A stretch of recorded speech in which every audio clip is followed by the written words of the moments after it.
Caner Universe, it's Caner Tip Tuesday. Today, how do you turn one cane move into multiple applications? Before we do that, a warm welcome to all. Before we forget, go ahead, if you love the content, hit the subscribe button and the little bell icon so that you don't miss any future content. And you have free resources. The most important one, avail yourself of the no-cost cane clarity call. You do that by texting CCC to the number on the screen, and in less than 24 hours we will be in a conversation with you, answering all your questions regarding cane training. It doesn't matter whether you're brand new to this or you've been doing it for a while, or maybe you're even an instructor, you're looking to get in and empower others with this movement, with this training. And the other one is you have private Facebook groups that all you have to do is request entry and they will let you right in. September is around the corner. We have Fall Cane Immersion, and we're going to have CaneFlow, and we're going to have Sobrevivencia, myself, Maestro Reese, and the theme is flow. How to move better, how to move more effectively, more efficiently, and how that translates into more effective application.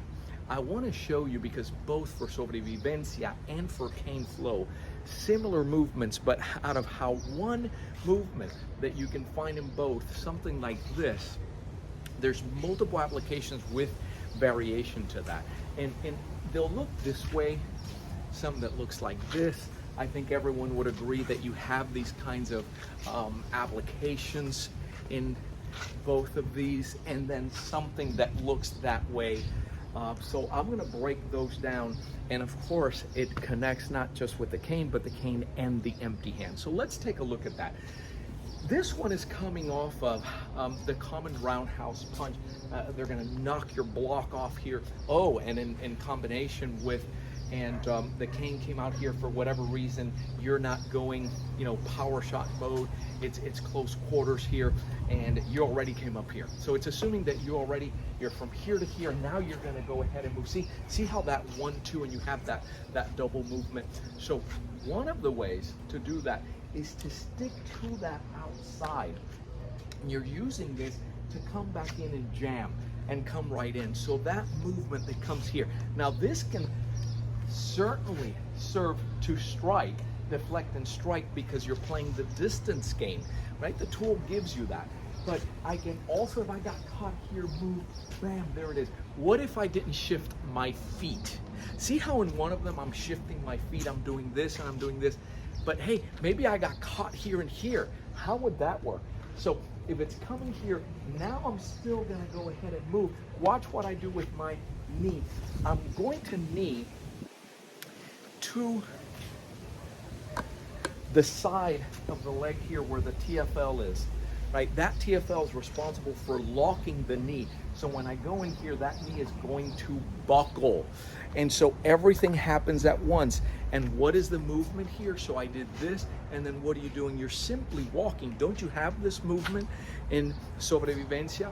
You do it in CaneFlow as well. So here, oh, it just came over. I'm coming down, right, and now when I move in, I can go ahead and just move out.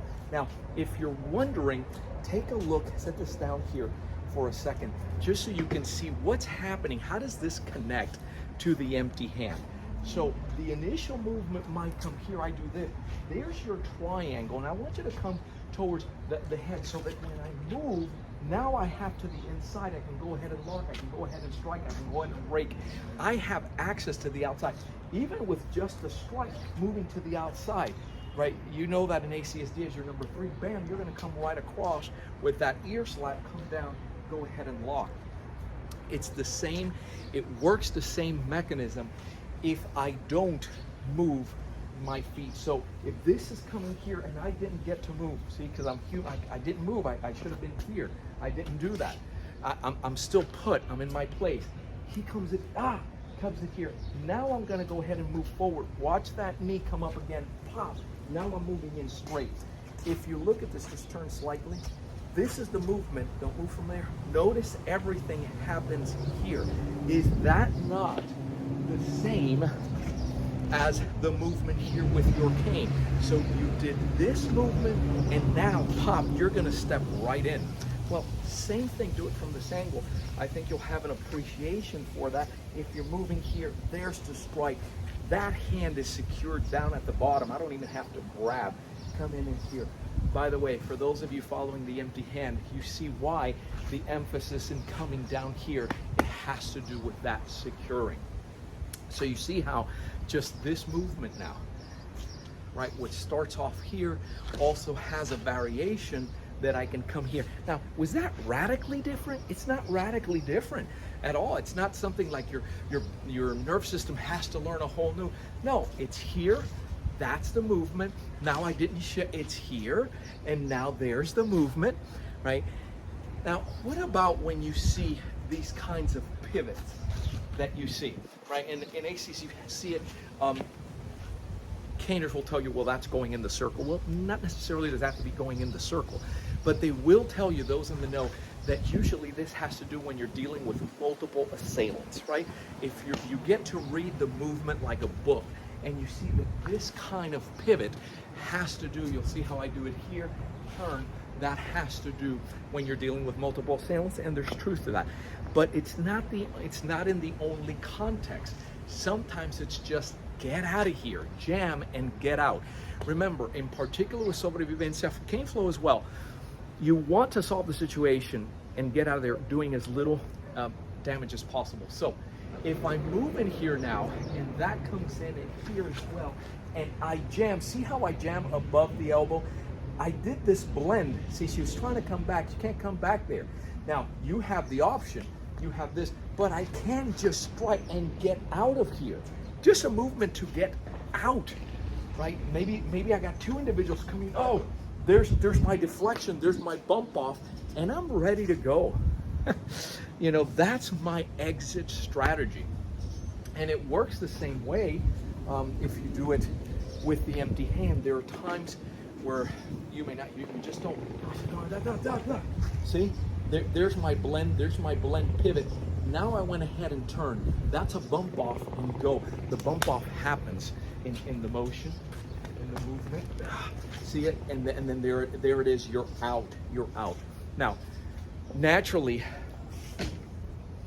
when you're in the park and you're training by yourself, nobody should be looking at that and going, "Oh, I know what he's doing. I know what she's doing." Yeah, no. What are they seeing? They're seeing this movement, right? Which is exercise, right? It's okay. It's totally fair to exercise, especially you have music, you have a smile on your face. Say, "Wow, they're having a good time."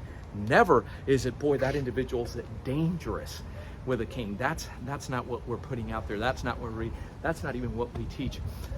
We're using a medical device for training, for empowerment, for better movement, because we believe that when you can move better, you can protect better, and consequently live better. Hey, how do you learn all this? First of all, that cane immersion, we do have spots available. There is an in-person version, and there's going to be an online version as well.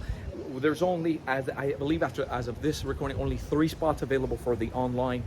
We do have a couple more for the in-person. Let us know if that's something that interests you. Call the headquarters. We're at 800-289-8188. Obviously, if you've been here before, it's just a matter of raising your hand. It's if you haven't been here before, there's some things we want to go over and make sure that it's a good fit for you. But regardless, most important thing you can do before you get into any of this, text those letters, CCC, to the number on the screen. And let's jump on a call. We'll do it in less than 24 hours. We'll be on a phone call. It's a scheduled call so that we can give you our undivided attention. That's why we do it. Okay, I'm Joe Robaina for American Cane Self-Defense. Thanks for watching. Keep caning. Stay safe.